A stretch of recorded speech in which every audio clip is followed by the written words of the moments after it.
a lot of stuff happened to me. I was being attacked and I didn't know what it was. I was being attacked by a Peruvian guy in the Kensington Market. His name was Ernesto. He had a wife, he had children, and yet he was attacking me. And he was attacking me because he was jealous of me. He was jealous of the fact that my store was doing very well, and he knew there was something about me that was very unique. So he started studying me, and I could see him outside my shop. I could see his hands folded, and he wasn't busy, but I was. I was very busy, and my shop was doing very well. And I think he was trying to study what was going on and how to stop it. Like, he did everything possible. He started sending deities and entities and spirits, like evil spirits, to my store. I couldn't even leave my door open. The light became dark, and the mirrors started changing their color. It was very bizarre, and I never seen anything like this. So I was like spooked. I was like, what is going on here? One time he figured out where I live, and so he made his way onto the streetcar. And the streetcar, I got on at the stop where I lived, and he was on the streetcar. So I saw him, and I was like, oh, hey, how's it going? I didn't know what he was up to. He was doing incantations, and he was doing spell work. Because by the time we got to the Kensington Market, he had gotten off a few stops before me and started crossing the street. And it was almost like I was following him, but I was like, why am I walking in the middle of the street? Because it was a busy street. It was Queen Street, so it was really, really busy. And I realized I was under a spell. And I had to shake my head out of it. And then I realized that this guy was actually coming for me. Like, he was trying to figure out how to close my shop down because he was jealous of the fact that I was making sales. He harassed a couple of other people, some jewelry makers in the Kensington Market, saying that they were copying his style. And a couple of women complained and said to me, that guy is saying that we're stealing his work. And they were baffled, like, what is he talking about? Anyways, when the spell work was attacking me, I had no idea what it was. These people were attacking me and stealing my prosperity. They were keeping me, these spirits were attacking me to keep my vibration low, to keep me in fear and discontent, and to make me feel bad about myself, and to make me feel like I was unworthy. And these spirits would attack my crown chakra. They would manipulate all my chakras and to keep me in a low state so they can enter into my energy field. When they enter into my energy field, they somehow started courting into my energy and started drawing on my energy to actually financially gain from my divine essence. All this stuff, I had no idea people can actually do it. Like, the stuff that I went through, the stuff that these Peruvian people put me through was horrendous. Like, up to today, they won't stop. When Ernesto couldn't do the things that he started doing to me, he started bringing his friends. So it was a coven now. Now it's a bunch of men hanging out in front of his store, and they're looking at each other, and I could see them through my camera, and they're looking at each other and talking to each other. One of them, he sent one of the friends over to gyrate in front of my store, and I kept the door closed, and the lighting in my shop started to change. I started seeing Peruvian money in my bag, in my handbags that I was selling. I started seeing amethyst crystals hidden in corners. I started seeing Peruvian men coming into my shop and going into my change room, and I'd find clothing and other stuff because they would take my clothing, change into it, and leave their own clothing behind. So I was like, what's going on here?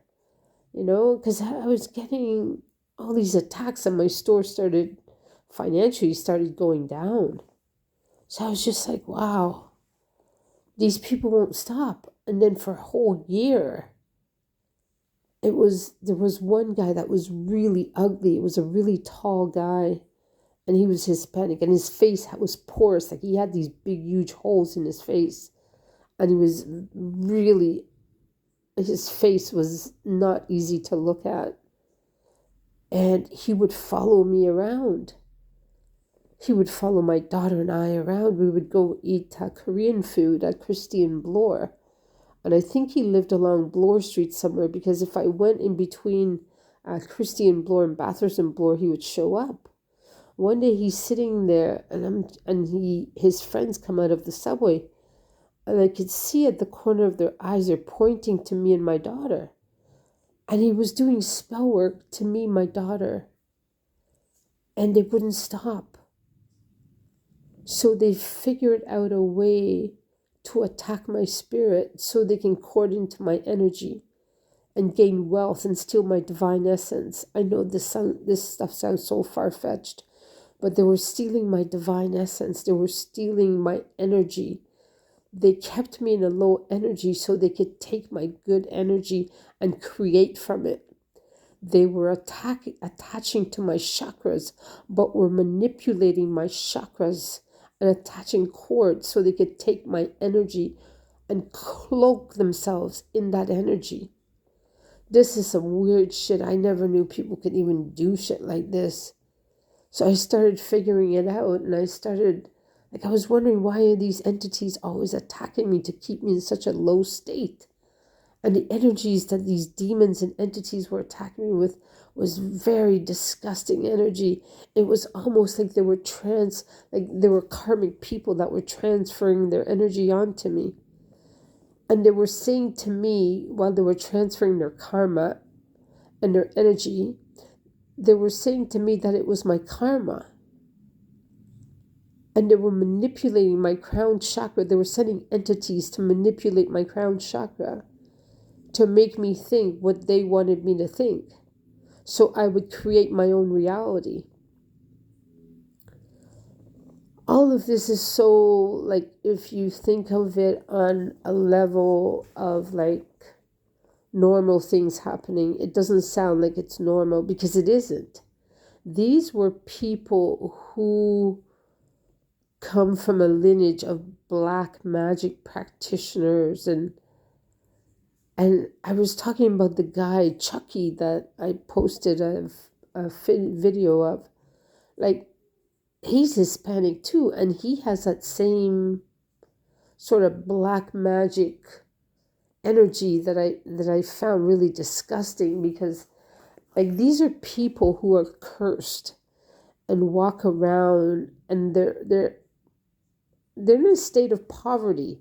So when they see somebody that they could take from energetically, they do it through black magic. And black magic could be curses, hexes, spells, incantation, spell work. It could be just projecting onto somebody. It could just be manipulating somebody. It could be rumors, gossip, lies. It could be all these different things. Because the guy that I dealt with his energy was so off. But anyways, so these people were creating a lot of chaos for me. I couldn't keep a job. I couldn't financially stabilize myself. Like, as soon as I started sleeping with the guy the Chucky guy I was talking about, I started losing everything. I couldn't find a job. Nobody wanted to talk to me. My energy was off. It was like he was taking his karma and transferring it onto me, because I was involved with him sexually. So I created a soul tie with him by having sex with him. So now it's a contract. That's why I say, when you're going to be intimate with someone, be careful that it's not just Tom, Dick, and Harry, because this guy was on the down low. and he was pretending to be very machismo, very macho. You do as I say. And I was just like, no. So, anyways, just be careful who you create soul ties with, because sometimes these people are not for your highest good. These are just people who come to take. They're opportunists, pretty much. And they study you and they will take from you what is rightfully yours. So you have to really put up boundaries to not let these kinds of people in your life.